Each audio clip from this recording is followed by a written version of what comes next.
If you clicked on this video, it wasn't by chance. You were pulled here by a frequency that existed before your mind even decided to press play. And here's the paradox. You think you're watching, but you're not just watching, you're remembering. Remembering the part of you that existed before thoughts, before form, before the story of who you think you are. Because the truth is, reality doesn't bend when you look at it. Reality bends when you are before you look. You've probably heard of the observer effect. Quantum mechanics taught us that when we observe, waves collapse into particles. Spirituality popularized it as the magic formula. Observe your desire, focus on it, and it will manifest. But here's the paradox. They got it backwards. The field doesn't shift because of what you look at. It shifts because of who you are while you're looking. I learned this the hard way. I used to visualize obsessively, trying to force reality into my favor. But nothing changed. It was only when I shifted my inner state, when I embodied trust instead of fear, that the timeline bent effortlessly. That's when I discovered the hidden quantum mechanism. The observer is not just attention. It is identity, frequency, and coherence coding the field before a single thought arises. Most people think of consciousness as if it were just the eye of a camera, quietly observing, taking notes, watching reality unfold like a passive witness. But that's only a fragment of the truth. You're not the lens. You're not even the camera itself. You are the software that codes the script, the hidden intelligence that writes the scenes before they play out. That shift changes everything. The observer effect isn't about standing still, staring at reality. It's about realizing that observation already embodies an instruction to the quantum field. Every glance is coding. Every frequency is selection. Think about the famous double-slit experiment. Light behaves like a wave until it is observed, then it collapses into particles. At first glance, it seems like mere attention collapses reality into form.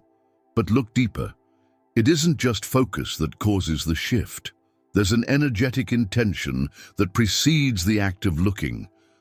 A silent vibration moves first, and attention follows. It's like choosing the script before the actors walk on stage. You don't collapse reality with focus, you write it with vibration. Imagine you're typing on a keyboard. The screen doesn't light up because you're watching it. It lights up because your fingers encoded instructions into it. Consciousness works the same way. It doesn't merely observe the field, it codes the potential pathways a timeline can take.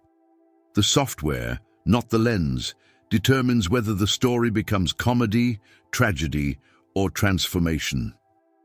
The observer is embodied choice in motion. It's not passive, it's directive. That's why reality bends not at the gaze, but at the unseen frequency behind it. To see this more clearly, reflect on your daily life. How many times have you tried to focus harder on something you wanted? Money, love, success, only to see nothing shift. Focus alone doesn't rewrite the script. It's like staring at a locked door without turning the key. The key is the frequency you carry into the moment. Resentment, fear, hope, trust. These energies are coherence codes that program the outcome. Observation without vibration is like ink without a pen stroke. It never lands on the page. A practical example. Let's say you walk into a meeting filled with anxiety. Even if you smile and focus on being confident, the room feels your hidden energy. People respond not to your words, but to the frequency you're embodied in. That's consciousness coding reality, long before attention shapes perception. It's the silent language of energy that instructs the field. The reality that unfolds isn't just a reflection of what you look at, it's a reflection of what you embody. This is why so many manifestation practices fall flat. People repeat affirmations, make vision boards, and stare at goals, yet they don't see the shift they crave. Why? Because they confuse focus with coding. They believe attention is enough, but the script isn't written in eyesight. It's written in coherence. You manifest not by what you stare at, but by the energy you carry as you stare. The observer doesn't just collapse the wave function. It sets the stage long before the curtain rises. Think of it as music. The audience hears the notes, but the composition was already written before the concert began. Your reality is the same. The timeline you step into is composed in silence, in vibration, in the unseen space where frequency codes are selected.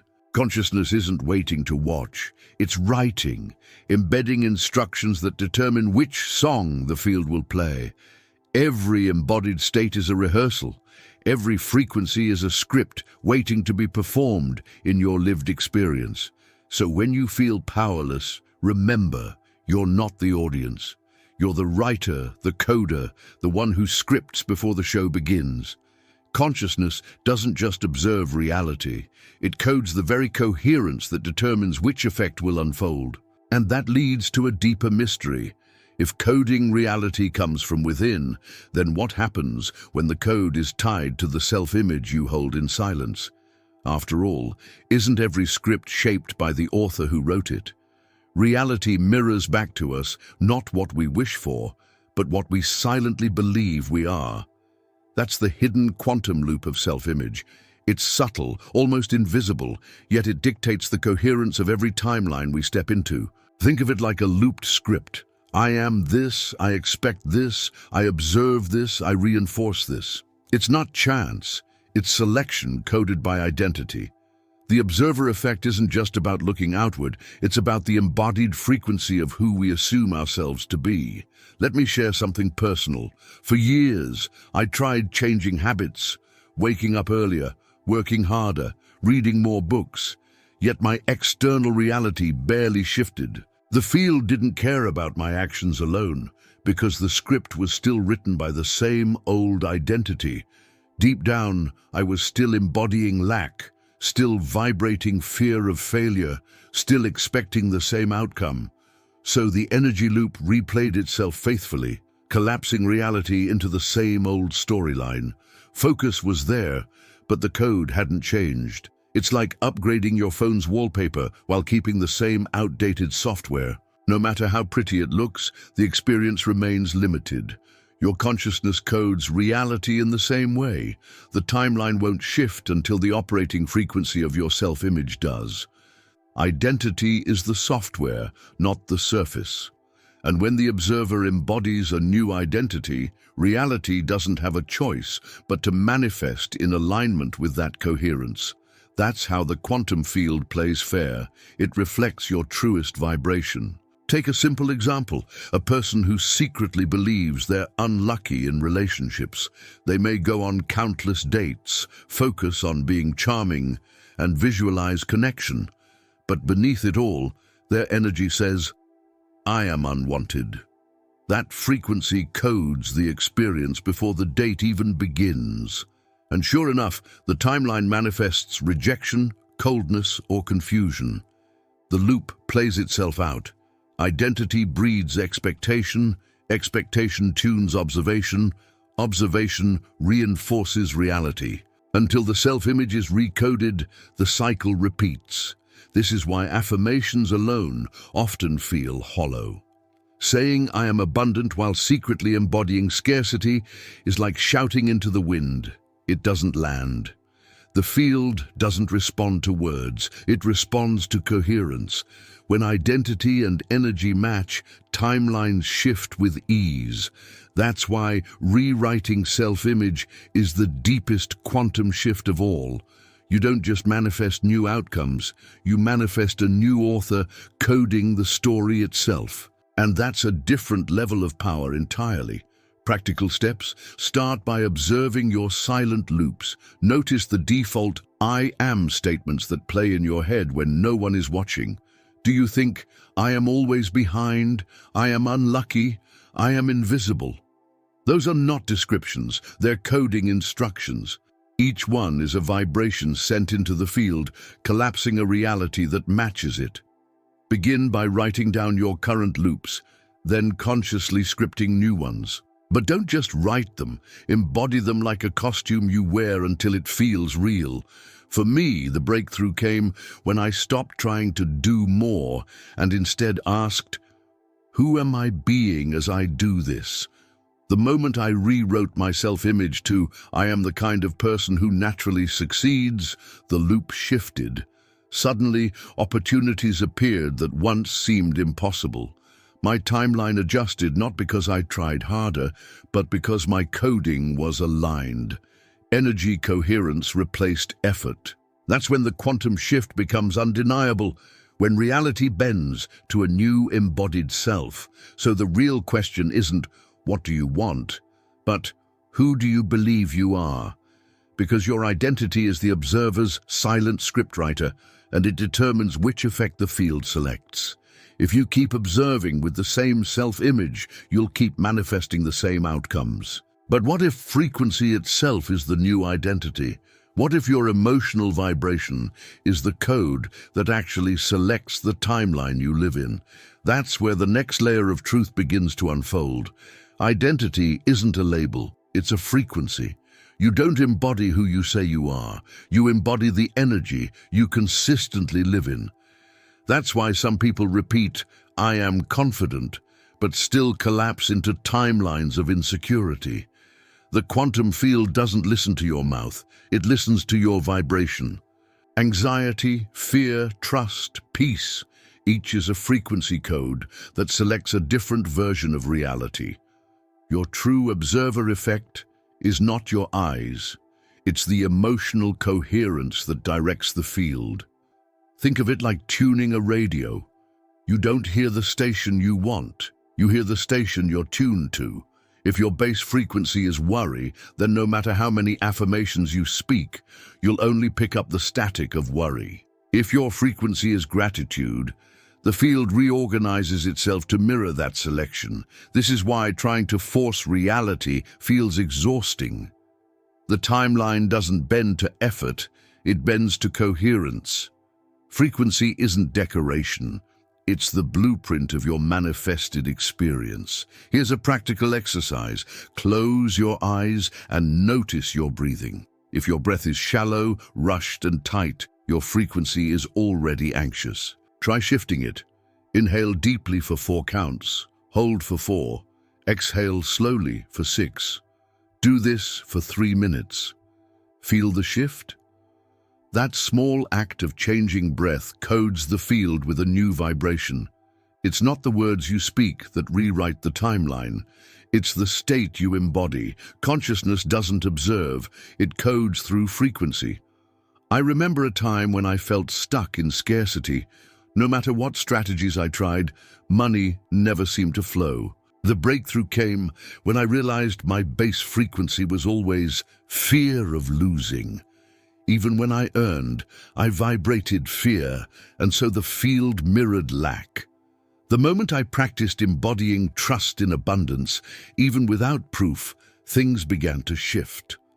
Unexpected income, new clients, synchronicities, these weren't random. They were reality collapsing into coherence with my new frequency identity. This is why it's crucial to stop chasing and start embodying. You don't become abundant by chasing abundance. You become abundant by embodying the vibration that codes it.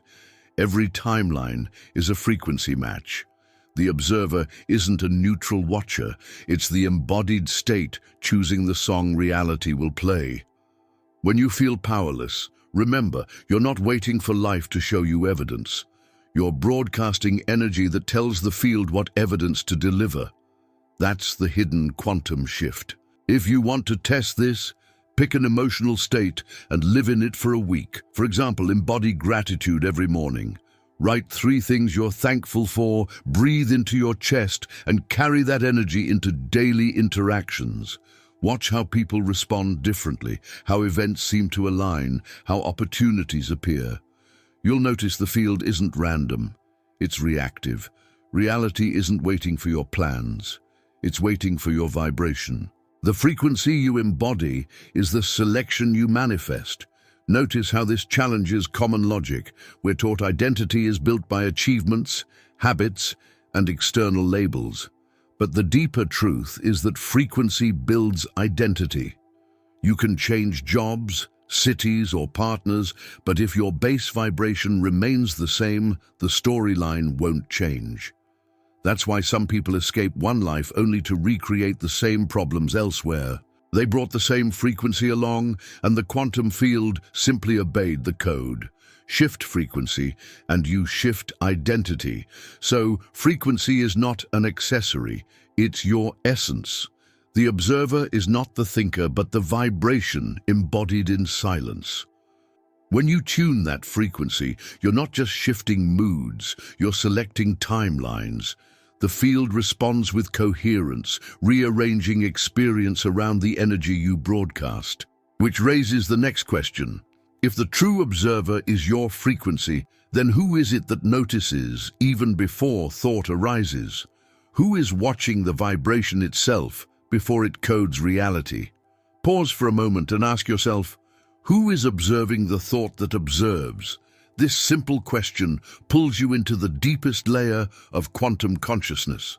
Most people believe they are the voice in their head, but if you can notice that voice, you can't be it. There is a silent observer behind it, a presence that doesn't need language. This space feels like pure energy, an untouched field where coherence exists before any narrative forms. It's the origin point of every timeline. Think of it as standing in a quiet theater before the show begins. The stage is empty, the lights are dim, and yet the potential for every play already exists. That's the field of presence.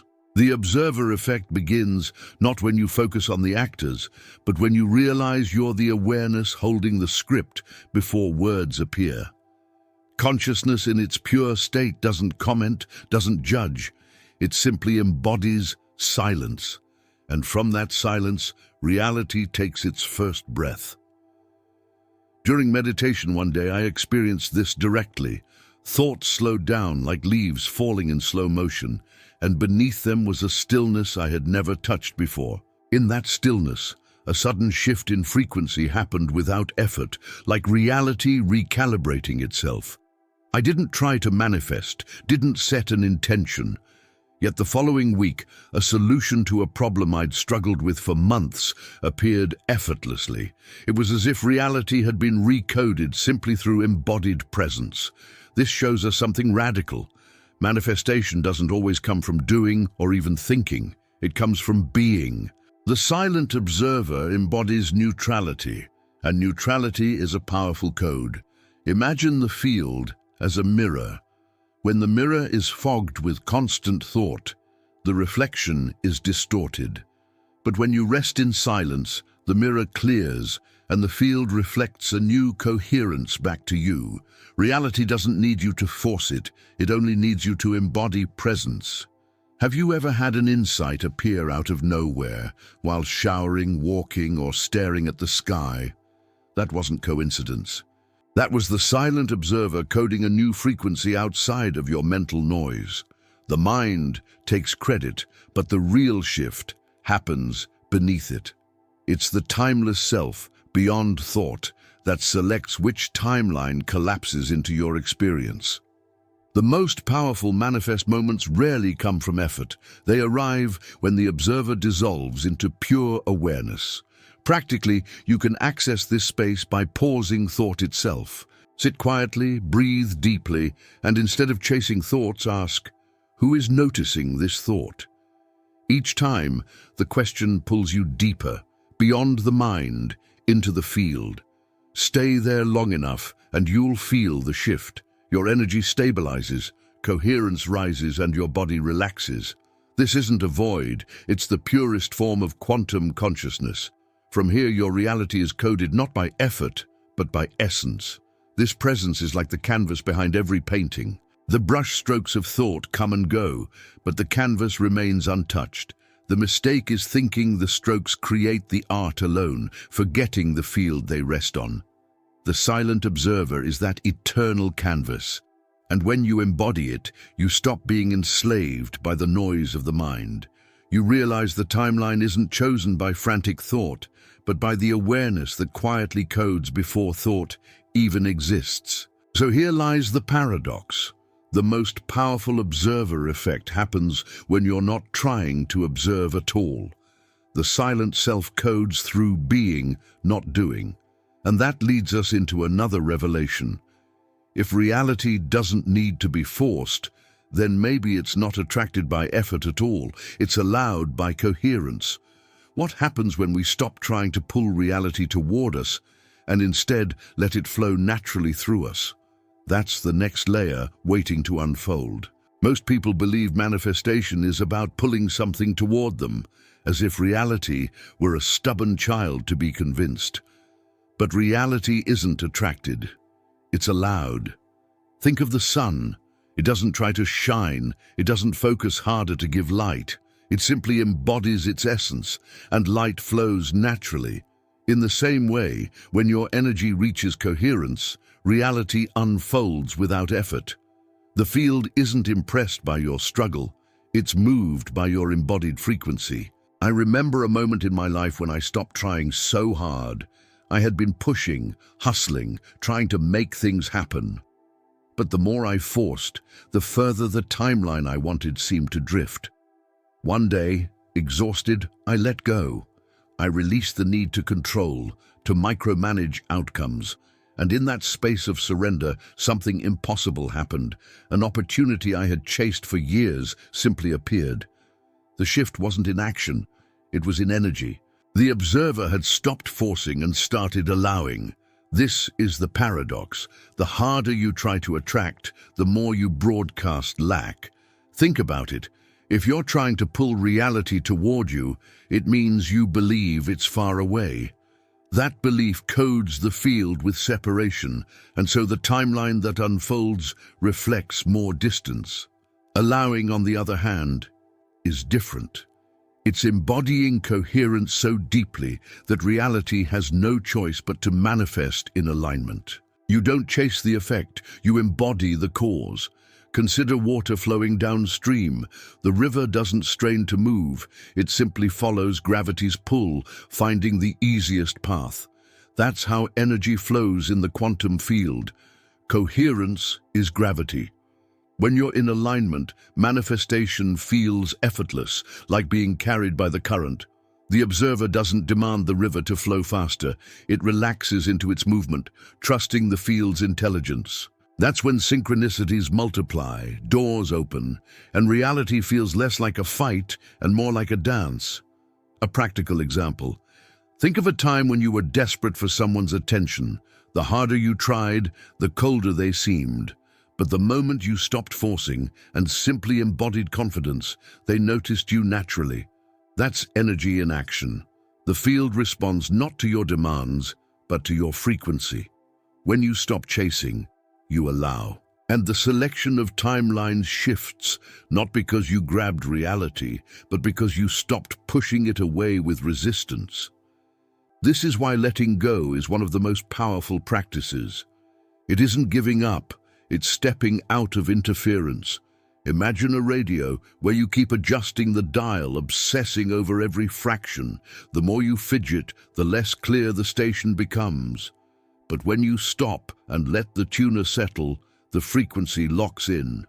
That's coherence. The observer doesn't need to force the field. It needs to allow the field to respond to the vibration it already embodies. I've seen this over and over. Breakthroughs come when people stop grasping. A friend of mine once spent years applying for jobs, anxious and desperate. Then one week he decided to stop worrying and focused on what brought him joy. Within days, the perfect offer appeared, without effort. That wasn't magic. It was a quantum shift. His energy stopped broadcasting lack and began coding the field with trust. Reality wasn't attracted, it was finally permitted to enter. So if manifestation is less about effort and more about allowing, then the question becomes, how do we consistently choose which loops to allow? How do we reprogram the observer hidden within us to stop repeating the same coded patterns and instead open portals to new timelines? The answer lies in conscious repetition, the deliberate selection of states, symbols, and rituals that anchor a new frequency into being. And that takes us straight into the next step of the journey. If reality is coded not by effort, but by frequency, then the real power lies in choosing which loops we allow to run. Most people repeat patterns unconsciously, reinforcing the same timelines day after day. But repetition can also be sacred when done with awareness. Conscious repetition is like carving a new path in the forest of the mind. Each step makes the trail clearer. The observer doesn't just collapse reality randomly, it selects through the loops it rehearses with coherence. Think of it as a portal. Each time you repeat a chosen state, phrase, or symbol, you open a doorway into a new timeline. These are what I call emotional quantum portals. A song that lifts your energy, a phrase like "I am already whole," or even an image that sparks inspiration. All of these are codes. By repeating them daily, you're not just reminding yourself, you're embodying them. And with embodiment, the field has no choice but to reorganize around that vibration. For me, one of the most powerful rituals was starting every morning with the phrase, "I am the frequency of abundance," not said mechanically, but felt. I played a specific piece of music, breathed deeply, and imagined the energy expanding from my chest like light. At first nothing happened, but after weeks of repetition, coherence built up.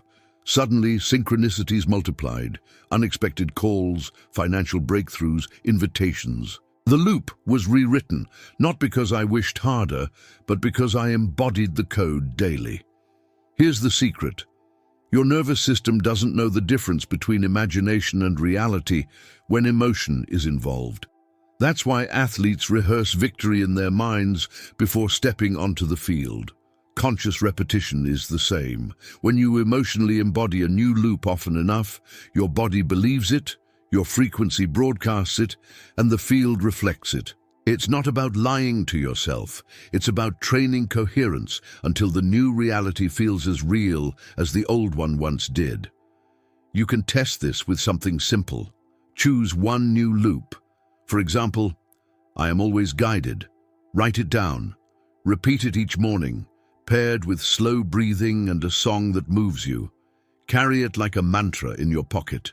Within days, you'll begin noticing subtle shifts, coincidences, feelings of reassurance, moments where you feel less alone. That's the quantum field responding to your conscious coding. Every loop, repeated with energy, becomes a portal into a fresh timeline. The challenge is consistency. Old loops resist being replaced because they've been rehearsed for years. But here's the truth. Repetition is stronger than resistance. The observer effect means the field eventually collapses in favor of the frequency you embody most consistently. That's why rituals matter. They aren't superstition, they're coding devices. Every morning you rehearse the loop, you step into the portal again. And every step makes the new reality more coherent, more embodied, more inevitable. Imagine someone who wants to embody confidence. If they wake daily, look in the mirror, breathe deeply, and say, "I am the embodiment of trust," while recalling moments of past success, the loop builds. Over time, the body vibrates differently, the posture shifts, and people respond in kind. Confidence becomes not an act, but an identity. That's the hidden quantum mechanism, repetition of energy until the observer itself is transformed. Once the observer changes, the effect on reality is undeniable. So conscious repetition is not about forcing reality, it's about training the self that codes reality. Each loop is a portal, each practice a doorway into a timeline you've selected. And once you realize you can choose loops deliberately, the question shifts again. How do you design the origin point itself? How do you consciously anchor a brand new starting frequency that redraws your entire reality, not just a fragment of it? That's the step we're about to take. Every script begins with a first word. Every painting begins with a first stroke. In the same way, every reality begins with a point of origin. Most people try to change their lives by adjusting outcomes, jobs, relationships, habits, but they rarely redesign the origin itself. Yet that's where the true power lies. The field doesn't respond to scattered attempts. It responds to coherence at the starting line. When the observer codes from a new origin, the entire timeline shifts. Let's tie the threads together. Your state shapes your identity. Your identity broadcasts frequency. Your frequency filters perception. Your perception collapses reality into form. That's the chain reaction: state, identity, frequency, perception, collapse. If you don't like the effect you're seeing, don't fight the effect. Rewrite the origin. Redesigning reality is less about fixing outcomes and more about anchoring a new I am at the root. That phrase is not just language, it's a quantum selection device.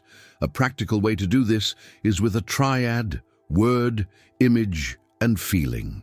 Choose a phrase that codes your desired state, something like "I am the frequency of trust." Pair it with a visualization. Imagine light expanding from your chest. Then embody the emotion: gratitude, relief, certainty. This combination is coherence in action. When you rehearse it daily, you're not just thinking, you're coding. The observer is no longer passive. It's embodying a new origin point for the timeline. I once worked with someone who felt trapped in failure. Everything he tried collapsed. His old point of origin was, "I am unlucky."